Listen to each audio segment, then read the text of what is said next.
Een van ons land se mees vooraanstaande televisie-aktualiteitsaanbieders, gesprekvoerders. Iemand wat my al 'n keer of wat persoonlik in 'n hoek gedruk gehad het met 'n skerp vraag of twee, maar dan ook iemand wat ek weet baie lief is vir 'n stukkie feesvier. Baie welkom, Kabous Meyering. Dankie Alexa, ek is so bly ek gesels 'n bietjie met jou. Dis goed jy herinner my daaraan dat ek hou meer van feesvier as om iemand in 'n hoek te druk. Is inderdaad so. Ja, maar as dit jou job is dit jou job. Ja, dit is so. Ek dink daai gesprekke was baie goed.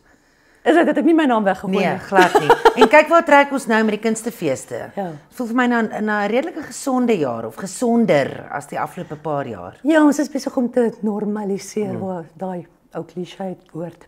Kabous, onthou jy eens nou van normaliserend gepraat toe ons in die COVID-jare hierdie desperate planne met Aardklop moes maak. Terwille van oorlewing het jy het een gesprek aangebied vir ons en gelei met die naam 'n titel 'n baie lang WhatsApp aan die Voortrekker Monument.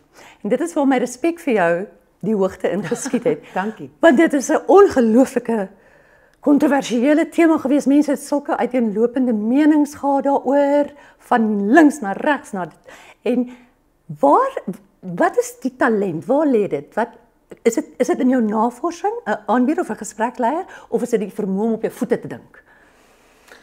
Dis interessant dat jy dit nou vra, want ek dink hierdie jaar raak dit met die politiek en alles, raak dit vir my baie duideliker dat dit die maklike uitweg is om binêr te wees, om tweedimensioneel. Ja. Dis moeiliker om 'n derde alternatief te kry in terme van gesprek of wat vir mense saambindend is en so. En wat ek eintlik bedoel is, dis makliker om modder te gooi na mekaar toe. So ek het nie besef dit is hoe mense die lewe sien nie, dat dit vir hulle makliker is om modder na mekaar toe te gooi nie. Ek het eintlik gedink mense is so oortuig van hulle saak, maar ek dink eintlik net hulle is 'n bietjie te lui om 'n tafel te sit. Ja. So daai wonderlike, kom ons noem dit nou maar magic, Ja. wat gebeur. As jy byvoorbeeld met 'n baie lang WhatsApp aan die Voortrekker Monument, want dit was 'n waagstuk, Alexa. Ja. Jy was baie waagmoedig om dit by die Voortrekker Monument te hou. Maar daar's 'n tipe magic wat gebeur as jy iets onwaarskynliks doen in Suid-Afrika en wat ek noem onwaarskynlike vriende saam om 'n tafel bring. En dis baie keer met iets waaroor hulle eintlik as mense sou vooroordeel, sou gedink het hulle gaan verskil. Ja. Maar as jy in 'n situasie kom waar jy gedwing word om 'n ding uit te praat, is ek van mening dat jy dit meestal kan regkry. Dis net vir my ongelooflik jammer dat mense die maklike uitweg kies en dit is maar om aan te hou om mekaar en bevooroordeel te wees en so aan. En as jy dink aan Suid-Afrikaners, ons het 'n ongelooflike geleentheid om vooroordeele af te breek.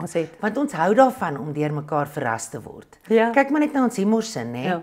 Dis meestal oor stereotypes en sulke goeters. Ja.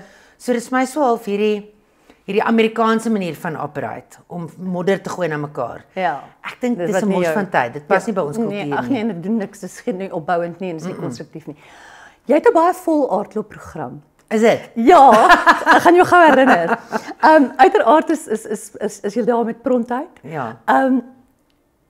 Ek sukkel baie keer om vir mense te verduidelik dat dit is 'n aktualiteitsgesprek.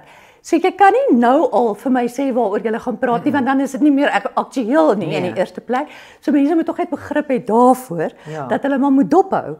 Soos wat veral nou pausverkiesing dinge ontvou. Absoluut. Moet hulle dophou waarmee julle dan vorendag gaan kom. Maar my vraag aan jou is, dit is tog 'n TV-program. Hoekom kom julle fees toe? Ek's mal daaroor om fees toe te gaan. Weet jy die beperking om 'n televisieaanbieder te wees, is dat jy werk teen tyd. Daar's iemand in jou oor wat sê 5 4 3 2 1 jy moet nou klaar maak. En jy het nie die interaksie met die gehoor nie. Die fees en om met 'n gehoor te kan kommunikeer terwyl jy 'n gesprek voer, dit is eintlik onvergelykbaar. Ja. Dis die heel beste wat jy kan kry. Want ek vra ook baie keer vir insette, julle skep 'n gemaklike ruimte by Aardklop, waar mense wil praat. Jy vra uit die gehoor. Dis regtig uniek om dit so te kan doen. En ek's bly jy gee vir ons nog tyd om die onderwerpe aan te kondig. Maar ek is ook betrokke by ander gesprekke en die een waarna ek baie uitsien is saam met Laurensa en Marian Tam en Laurensa Eckart, my kollega. Ja, jou kollega. En ons gaan sommer maar net gesels oor aktuelle sake, maar ook oor wat dit vat om in Suid-Afrika te leef. Ek wil dit in konteks plaas. So die titel is Saktyd. Nou in die eerste plek, nie almal is in die media nie almal besef wat die woord saktyd noodwendig beteken nie. So dit is wanneer die onafwendbare van daai koerant moet nou ter perse of die ou in jou oor sê dis nou klaar. Jou en Lorenza verstaan ek, Lorenza Eckhardt, want julle is kollegas, sy kyk net so aktualiteitsprogramme. En dan kom Marianne Tambay wat ondersoekende joernalis par excellence van die Daily Maverick is. Hoe het julle saam besluit hierop? Is julle pelle? Ek dink julle moet 'n interessante lewe hê. Ek sou sê die een gemeene deler wat ek en Lorenza en Marianne Tam het, is dat ons het humorsin. Jy weet, en ek sê nie ek is snaaks nie, maar ek kan vir Lorenza en vir Marianne baie hard lag. So ek sien uit om met hulle verhoog te deel. Vir die res, Marianne is 'n baie ernstige ondersoekende joernalis en ons weet sonder die Daily Maverick kan ons baie goeders in hierdie land nie reg gekry het nie. Lorenza is ook, sy's tussen die twee. Sy's 'n herkouende joernalis. Sy interpreteer die politiek vir ons, maar sy's ook op carte blanche wat al hoe meer ondersoekend is as byvoorbeeld net 'n gespreksprogram. Myne weer sou ek sê gaan oor sosiale kwessies. In Suid-Afrika is politiek onlosmaaklik deel van sosiale kwessies. En dis vir my 'n belangrike ruimte om te vul en om mense te herinner. Ek sal vir jou sê byvoorbeeld Alexa, kospryse. Dis politiek, maar dit raak vir my en vir jou, jy weet. En dit raak beslis nie net die mense wat baie swaar kry nie. In fact, hulle het 'n parallelle ekonomie meesal want hulle betaal nie belasting nie. So sulke goed interesseer my. Hoe leef ons? En ek wil weet hoe leef Lorenza en Marianne met hulle humorsin en dan ook wat dink hulle van die politiek en wat was die hoogte en laagtepunte van hulle loopbane? So ons sal maar daaroor gesels. Uitsien daarna. Dan sal ook ek het toe ek jou bel en sê kom ons help my. Ons moet hierdie root substasie, hierdie plek, hierdie ruimte wat ons het in die tuin, moet ons binne help my. Toe kom jy met 'n tema vorendag. Hier Google ons nie, kom vra wat jy wil. Ja. Nou daai ding dink ek gaan jy nou nog in jou kop ontwerp en so, maar dis 'n ontsettende dapper stelling om in 'n programkopie te maak. Jy sê dit is 'n paneel kenners in ligte lyn en jy kan kom vra van resepte tot Rhodes se liefdeslewe en dan sê jy geen vraag is taboe nie. Ja. So het iemand jou ooit in 'n hoek gehad? Ek weet nie wat ek wonder, kyk dit is nou nuut en ek baie dankie dat julle ons toelaat om hiermee te eksperimenteer. Ek het geweet julle sou. So ons gaan kyk en daar's lekker mense op die fees, nê. Ban Booyens is daar, Wortel Strydom is daar.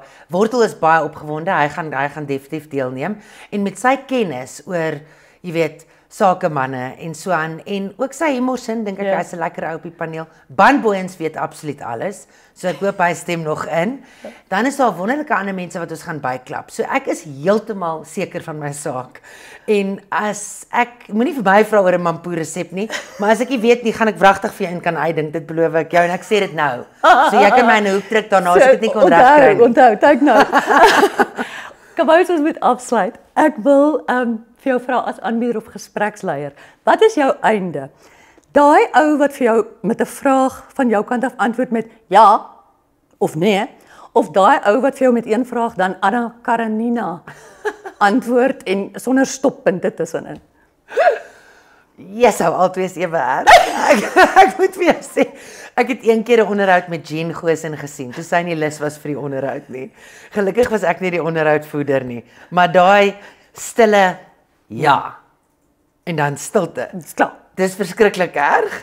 Maar as 'n ou nie kan ophou nie, is dit ook baie erg want ek weet ek's maar 'n beskaafde boeremeisie. Dit is my moeilik om iemand te stop. In die rede te val, né? Dit voel maar kom dit gemakliker of voel jy ongeskik? Ek dink ek moet nou maar leer met ouderdom 'n bietjie meer ongeskik te wees. Okay. You go.